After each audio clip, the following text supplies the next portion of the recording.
بسم الله الرحمن الرحيم. الحمد لله رب العالمين والعاقبة للمتقين ولا عدوان إلا على الظالمين. صلى الله على سيدنا محمد وعلى آله وصحبه أجمعين. بعد السلام عليكم ورحمة الله وبركاته. وكلن كيني سديداد سؤالها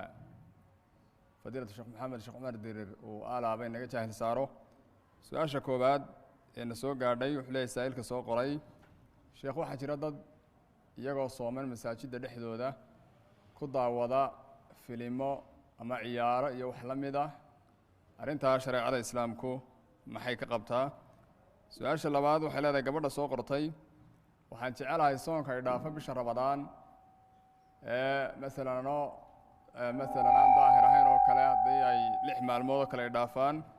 waxaan jecelahay 6 maalmood inaan qalleeyo Ramadaan markay sidaa u baxdo oo kowda Shawaal ama labada Shawaal baan bilaabo sidoo kale 6 Shawaalna inaan soomo marka 6 Shawaal ma iga gudayaan qallihii la igu lahaa mise horta waa inaan Shawaalka soomo kadibna aan qalleeyo mise qallahan horeysiyo Shawaalka ayaan dambaysiya su'aasha saddexaad qofka soo qoray wuxuu leeyahay ayga nijaastiisa saxaradiisa iyo wax la mid ah sidee la isaga daahiriyaa hadii ay qofka marihiisa soo gaadho su'aasha sideedaad wuxuu leeyahay saa'ilkana soo weydiiyay hadii aan oo tukanaya ilma caruur iyo hormaro ama ruux dumar ay hormarto maxaa arinta shariicada islaamku ay ka qabtaa su'aasha ugu dambaysa su'aalaha cibaadadka ku saabsan wuxuu leeyahay weydiiyahayna soo weydiiyay sujuuda la yiraahdo sujuudu tilaawa oo ah hadii jeer sujuuda la yimaado qofku markuu quraanka akhriyo uu soo maro aayad ka waramaysa sujuuda salaada casar kadib ma lala iman karaa mise waa mamnuuc sidii salaad baan loo tukanaynin salaada casar kadib ayay sujuuduna mamnuuc u noqonaysaa sheekh maxamed ku soo dhaw الحمد لله والثناء لله والصلاة والسلام على رسول الله وعلى آله وأصحابه ومن والاه بما علمتنا وعلمنا علما ينفعنا وزدنا علما filimada qofku daawanayo la shaka aynu iska ognahay in wax badan oo aan wanaagsan ay ku jiraan ama dumar qaawan ama waxaan dhaqanka islaamka ku fiicnay waxa kale oo aynu ognahay waqti badan inay dadku ku lumiyaan oo ama ay cibaadeysan lahaayeen ama cilmi baran lahaayeen waqtiga Ramadaantuna habeen iyo maalinba waa qaali oo waa fursadii Ilaahay cimriga inoogu dheereynay marka inuu qofku iska daayo oo wax kale oo wanaagsan oo khayr badan inuu waqtigiisa ku camiro way masaajid hadii ay noqotana dhikrigii iyo diintii Ilaahay buu ka mashquulinayaa waxa uu daawanaya xataa hadii aan wax sharciga khilaafsan ku jirin marka inay dadku iska daayaan ay saanu cibaadaystaan bayna ku dardaarayna su'aasha labaad ee soomka sunnaha ah ee Shawaalka iyo qallaha bisha Ramadaan iyo ma la horeysiinaya waxa la horeysiinaya qadaaga oo shayga faralka ah mar walba uu ka horeeyaa shayga sunnaha ah nabiguna wuxuu sallallahu alayhi wasallam xadiiskii saxiixa fadaynullahi ahaq an yuqda deynta ilaahay baa ku haboon in la bixiyo oo deyn walba waxa ka horeynaysa deynta ilaahay man saama ramadaana thumma atba'ahu 6 min shawaal fakaannama saama dahr hadiiskii macnihiisu ahaa nabigu waxa uu yiri qofka bisha Ramadaan sooma 6 shawaalkana raaciya waxa uu ka dhigay inuu sanadkii oo dhan soomay de wali Ramadaan muu soomin oo ma dhamaynin haday qayb u dhimantay marka wuxuu raacinayaa markuu qallihii dhameeyo culimada qaar koodna waxaabay ku tageenba inaanu qallahaas oo la yimaado mooyaane aanu sunnaha la iman karaynin qaybta dambe anigoo sunnihii soomaya faralku miyuu hoos galaya maya ma faralku baad ka dhigaysaa ama sunnaha marka waa inaad faralkana horeysiiso nijaasta ayga waxa loo maydhaa siduu sheegay xadiidka saxiixa ah في إمام مسلم صحيح كسران من حديث عبد الله بن مغفل ونبي قلت المامي إن لما يرى تضبط شير ومدعيت هاي marka intaas un baynu haynaa toddobadaa jeer baa la maydhayaa nijaasta ayga ee ay midiciidda tahay. haddii wax kale oo nijaasta iyo qurunka aada u sii jara lagu daro dhib ma laha, laakiin waa in toddobadaa la maydhaa. qofka tukanaya haddii hortiisa la maro oo qof yari uu maro ama meeshii ku dhoweed ama qof kaleba uu maro ama xayawaan maro, salaaddii miyay ka buraysaa? maya kama burayso. laa yaqdacu salaata shay. xadiidkaa nebigu wuxuu ku leeyay sala allahu calayh wasalam, salaadda waxaa hormaray ma gooyo, laakiin qofku waa inuu iska waabiyaa. qof u kasayaana inuu hormaraa waa xaaraan, laakiin salaadda ma goynayo waxaa hormaray. salaaddiisii waxay u noqonaysaa mid u hirgasho qofkana u ansaxda. madhabulxanaabila ayaa waxay sheegaan ayga madow iyo dumarka iyo inay goynayaan, laakiin sida raajixee culimmadu ay u badan yihiin waa inaanu jaraynin oo salaaddii aanay waxba ka noqonayn. sujuuddan ku jirta qur'aanka kariimka marka la akhriyayo ee la sujuudayo, casarka kadib waa la sujuudi karaa maadaamay sabab leedahay. salaaddii sunnaha ahaydee sababta lahaydba casar dabadii waa la tukan karaa. wallaahu aclam. jasaaka allahu khayr wbaaraka allahu fiik. sheekh saa'ilkani wuxuu leeyahay, waxaan ku noolahay guriga walaalkay oo aan waxna barto waxna ka cuno guriga. waxaanan maqlay buuhi nebigu inuu yihi sal allahu alayh wasalam, alxamu almowt. ninka yacni gabadha dumaashadeed waa geeri oo kale oo dhexgalka had iyo jeer lasoo dhexgeliyay rasuulku aada uga digay maaragtay guriga dumarku ay joogaan. marka aniguna meel kale aan ku noolaado ma haysto, ninkaa walaalkay inaan la joogo mooyaane ma wax dhibaa ama dembiya miyaa iga imanaya la joogidda aan la joogo guriga ay dumarku joogaan ajaanibta ee anigana gurigii walaalkaya. wuxuu leeyahay saa'ilka labaad ee su-aasha soo qoray, waxa dhacda had iyo jeer ragga iyo dumarku markay guur ka wada hadlayaan inay ballamaan. ballantaasi ma ballan laazim oo aan laga bixi karin baa sidii ballamaha kale oo kale oo haddii laga baxo lagu dambaabayo, mise ballanta guurku waa ka duwan tahay oo qofku hadduu meel ugu wanaagsan helo waa ka bixi karaa? su-aasha saddexaad wuxuu ihi, waxaa dhimatay inan yaroo aan dhalay oo xilligii umusha ayay hooyadeed ku dhimatay. dabcan nololkumay soo dhalan sida muuqata. inantaa yar ma loo tixgelin karaa inay noqonayso shafeec alwaalideyn ama mid la rajaynaya inay waalidka u ergeysa qiyaamaha ay u ducayso? wuxuu leeyahay saa'ilka kale su-aasha afraad, khamiisku ma dhaqan carbeed baa see dadka qaar yidhaahdaan, mise waa mare islaami oo sunno ah oo ajar gaara leh oo maryaha kale ka duwan? su-aasha ugu dambaysa wuxuu leeyahay saa'ilka soo qoray, waxaa soo baxay baryaha dambe dhallinyarada qaar marka la salaamay assalaamu calaykum lagu idhaahdo inay wacalayka salaam yidhahdaan halkii ka odhan lahayn wacalaykum assalaam. marka wacalayka salaamtaasi ma salaan islaam oo dhammaystiran baa mise wax nusqaana ayaa ku jirta? sheekh maxamed. marka hore wuu jiraa xadiidkaasi oo waa saxiix, odhanaya dumaashigu waa geeri. macnaheedu ruuxa dumarka ah marka dumaashideedu ninkii walaalkeed ay walaalaha ahayn markuu guriga joogo, waxaa lagama maarmaana in aadaabtii sharciga ahayd la ilaaliyo. oo siduu geeri uu sheegay waxay dee fitna ka dhalan karta wey. fitnaduna waa wax lala dhinto. marka gurigii waad iska joogaya, waxna waad ka cunaya, wax waad ka baran kartaa goobtii. waxaa si habboon un aadaabtii sharciga ahayd inaad ilaaliso. waayo xadiidkaa nebigu wuxuu diidaya khulwada, inay nin iyo gabadhi isla gooni noqdaan. marka haddaad walaalkaa markaad la socoto gurigii joogto wax ka cunto, marka kale maqsinkaaga aad ku egaato aydaan meel gooniya wada gelaynin, oo aadaabta sharciga iyo wixii fitno keenaya la ilaalinayo, dhib ma leh. su-aasha odhanaysa ninkiiyo ruuxa dumarkii hadday guur ku ballamaan miyuu ka bixi karaa midkood? ha wuu ka bixi karaa, laakiin waa inaanu beenna sheegin, qofkanna aanu ku ciyaarine runta u sheegaa u idhaahdaa hawshii caynka ahaydaynu isku ogeyn adoo iga raalliya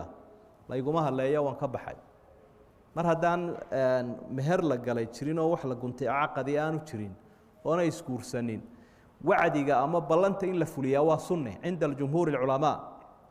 culimada islaamku say u badan yihiin waa wacdi baa leh, waa ballan. marka ballanka fulintiisu waa sunne weeye. haddii cudurdaar yimaado ama iyadoon cudurdaarba imanin, qofku wuu ka bixi karaa, qofka kale waa inuu u sheegaayo aanu ka qarinin, iskuna dayaa inuu qanciyo. su-aasha kale ee ah ilmaha yari goormuu waalidka u shafaaco qaadayaa waa marka uu 4 bilood gaadho waktigii lagu afuufayay ruuxda hadduu soo dhaco uu shafaaco qaadi bay leeyihin culimadu qayb ka midana waxay leeyihin waa markuu nolol ku soo dhasho mar layba ilmaha marka uu waalidka u shafaaco qaadaya waktigaa nolosha jirto ama urka ha ku noolaado ama ifkaba ha ku noolaado waana u bushaareeyey nebigu salى اllahu عalayhi wasalam ayuma imra'atin maata lahaa 2 min alwalad 3 min alwalad kuna lahu aw kaanuu lahu jaaran xijaaban min annaar calaa macna alxadiid qof kastoo waalidaho ay u dhintaan 3 ciyaali xijaab bay uga noqdaan naarta markaa ruux dumaraa tidhi bal laba qofka ay u dhinteen ka war ama ka dhinteen labaduna waa la mid buu nebigu yihi salى اllahu calayhi wasalam markaa wuxuu noqonayaa aakhiro mid uu ergeeyo ilaahay baa u ogolaanaya waa bushaaro jirta weeye markaa ilmahaasi kol hadduu caloosha ku noolaaday amaba nolol ku soo dhashay labada jeerba way sheegeen culimadu inuu waalidka u shafaaco qaado ayaa la rajaynayaa waa tanay hooyooyinku yidhaahdaan marka ilmuhu ka dhintay iyagoo isqancinaya aakhiraba waa looga baahan yahay qamiiska xidhashadiisu dharka kaluunbuu la mid yahay haddii dadka aada la joogto qamiis ay xidhaan waad xidhan kartaa kolba waxay ummadda aada la joogtaa xidhaan ayuunbaad xidhanaysa marka dharka unbuu ka mid yahay waxaa sunno ka dhigi kara uun inaad markaad xidhanayso jacaylkii nebiga uga dhowaanaysa salى اllahu calayhi wasalam oo xaaskiisii umu salama waxay leedahay kaana axaba ahiyaabi ilaa rasuuli illaahi salى اllahu calayhi wasalam alqamiis nebigu dharka qamiisku u jeclaa haddii qamiiska gaaliya islaamba waa la xidhanayo dhaqankii carabtu ahaa laakiin si gaaruu nebigu u jeclaa welibana markuu shaygu cad yahay dharku cad yahayna nebigu waxa uu ummadda uu kusii abaabulayo waxa uu maaragtay lahaa dharkiina waxa ugu fiican ka cad ayaa uu lahaa marka idinkuna xidha qofka dhintayna kafan uga dhiga markaa qamiiska iyo cadaanka labadaasoo ishelay labadaa daliil bay haystaan oo dharkii nebigu uu jeclaa bay ahayd salى اllahu calayh wasalam inta badanna xidhan jiray markuu cad yahayna wixii cad oo dhan dharka xadiidkaasaa ku soo arooray laakiin mar walba ummaddaad la joogto dharka ay xidhanayaan baad xidhanaysaa iyada oo aanu sharciga khilaafsanayn oo dee wax kugu dhegan oo cawradii bannaynaya aanu ahayn marka qofku uu salaam qof kale ka qaadayo jawaabta salaamta inuu idhaahdo wacalayka asalaam waa laga fiican yahay waayo nebigu salaamayo markaasuu ugu jawaabay wacalayka asalaam markaasaa nebigu waxa uu ku yihi wacalayka asalaam taxiyat lmeyt ayuu 3 jeer ku celiyey ereygaa wacalayka asalaam waa qofka dhintay sida loo salaamo marka waxaad tidhaahdaa wacalaykum assalaamu waraxmat ullaahi wabarakaatu marka iyadoo haddii la yidhaahdo axaadiidta qaarkood ba ay ku soo aroortay inuu nebigu yidhi haddana tan kalaa ka fiican wacalaykum assalaamu waraxmat ullaahi wabarakaatu ayaa ka fiican wallahu aclam jasaaka allahu khayr sheekh maxamed ilaahi subxaana watacaala miisaanka xasanaadka ku saaro wuxuu leeyahay saa'ilkani su-aasha soo qoray waan xanuunsanayaa waxaan isticmaalaa cashar iyo dhir iyo waxbaan isticmaalaa qur-aan lagu akhriyey kadibna waan ka maydhaa masqusha intaan tagaa baan ku maydhaa arrintaa wax dembi casharkaa qur-aanka lagu akhriya masqusha lagu maydhaya miyuga soo gaadhayaa halkeese ugu habboon ee aada is leedahay waa lagu daadin karaa biyahaas ee qur-aanka lagu akhriyey su-aasha labaad wuxuu leeyahy saa'ilka soo qoray ninku haddii uu 2 gabdhood hal mar u wada sheekeeyo kadibna taqancise hadhow uu guursado amaba u istikhaaraysto salaaddii istikhaarada intuu tukado tahay u barato uu guursado arrintaa wax dembi miyuu ku jaban yahay su-aasha saddexaad saa'ilka soo qoray wuxuu leeyahy gabadhayda ama xaaskayga ayaa mashaakilna kala dhex maray kadibna way qabatay midi bay igu qabatay waxay igu qasabtay buui inaan furo haddaan furana waa dalqadii ugu dambeysay wuxuu yihi waan furay anigoo midida ka cararaya oo la qasbay oo maaragta la qasbay arrintaa furiinkaasi miyuu dhacayaa sheekh maxamed laygu qasbay wuxuu leeyahay saa'ilka afraad ma bannaan tahay in gabadhu markay uur leedahay ay dhakhtar u tagtay si ay ogaatay ilmaha caloosheeda ku jira rag iyo dumar wuxuu yahay su-aasha ugu dambaysa saailka soo qoray wuxuu leeyahay mashaakil baana kala dhex maraan iyo walaalahay kadibna waan cafiyey laakiin ma booqdo uma tago sababtuna waxay tahay buuhi haddaan u tago mashaakilkiiba halkii ka soo noqonaya markaa booqasho la-aantaas wax dembi miyuga haystaa maxaad se nagula talin lahayd falyatafadal sheekh maxamed markuu qofku ku maydhanayo biyo qur-aan lagu akhriyey waa inaanu xamaamkan wasakhdu ay ku jirto ku maydhanin ee weel nadiifa uu ku maydhaa sida tashtiya wixii la mid ah biyahana uu ku shubaa meel daahira sida beerta iyo wixii la mid ah waayo qur-aanku waa xaaraan in loola badheedho nijaasta in lagu shubo su-aasha ah ninku laba dumara ma la wada sheekaysan karaa wax u diidayaa ma jiro waayo labadoodaba dee u wada guursan karay marka inuu tanna la dhammeeyo tanna la dhammeeyo mar wada guursadaaba u bannaanaydba marka wax xaaraan ka dhigayaa ma jiro wuxuuna la diidayaa uun inuu been ku daro hadday tidhaahdo xaas miyaad leedahay iyo tu kale miyaad la sheekaysataa inuu idhaahdo maya beentaasunbaa la diidayaa mooyaane sharci ahaan wax diidayaa ma jiro su-aasha kale ah ninka haddii xaaskiisu ay ku qasabto furiinka ma furmaysaa qasabkaasi hadduu mid dhaba yahay ma furmayso qasabka waxaa jira mid aan dhab ahaynoo la maarayn karo dee ninku gabadha ruuxa dumarkaa inta badan wuu ka xoog wen yahay waxay ku hadidayba hadduu iska qaban karayo oo ayar uu iska dhaafi karayo qasab lama yidhaahdo taas laakiin marka uu khatar gelayo ayaa qasab loo tixgelin karaa marka wixii qofka lagu qasbana ma dhaco hadday furiin tahay hadday gaalnimo tahay hadday siin tahay rufica can ummati alkhata wanisyaanu wama stukrihu calayh in allaha wadaca can ummati nebigu wuxuu leeyahy calayhi salaatu wasalaam ummaddayda ilahay wuxuu ka daayey wixii gafa wixii ilowa uga dhaca iyo wixii lagu qasbo marka taana waa caynkaasoo kolley dadku waxyaabaha qaar unbay qasab iskaga sheegaan marka loo dhabogalana aan qasab ahayne bal waxaad u tegi doontaa culimada kula joogo labadiinaa u warrami xaaladdu si ay ahayd si la idinla qiimeeyo su-aasha kale ilmaha uurka ku jira ma la eegi karaa kombyuutarka ma lagu eegi karaa dhakhtarka ma la weydiin karaa wiil iyo gabadhka uu yahay dhib ma leh oo bani aadamku wuxuu ogaanayaa un sidan malaa'igta ilaahay u diray ay u ogaanayaan waa kuwan ajashiisii iyo arsaaqadiisii iyo qoraya oo siduu kuwaa ilaahay u ogeysiiyunbaa innagana laynoo ogeysiiyey waxaynu ka ognahayna wuu jiraa ilmaha iyo waxaynaan ka ogeynoo ilaahay unu ogyahay marka dhib ma laha laakiin waxa fiican in la iska daayo oo dadka qaarkood baa markay ogaadaan inuu wiil yahayna ku farxa markuu ogaadaan inuu gabadh yahayna ka naxa oo hinduduba marar badan waa kuwa soo rida marka halkiisa inuu ku nabad galo oo aad goordhow un wiil iyo gabadh ku kastaba ha ku ahaadee waa hibe ilaahay aad alla ka guddoomataa fiicanoo aan waxba hore loo soo qadimin ogaanshaha iyo aqoonta loo yeelanayo su-aasha kale dadka qaraabada markaan u tagaa baanu isdilaynaa waxaa kuu fiican inaydaan waxba isdiline